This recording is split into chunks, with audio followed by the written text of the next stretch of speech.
பயப்படுறதா இருந்தாலும் பழியறதா இருந்தாலும் சாமிக்கு மட்டும்தான்.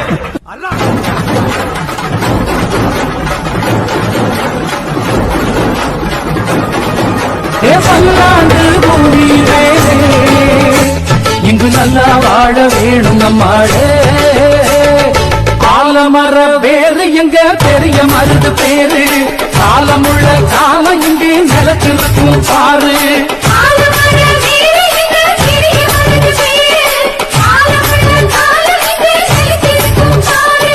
சீரத்திலும் சூரத்திலும் வீரத்தோட கதையை கொஞ்சம் கேளுங்க.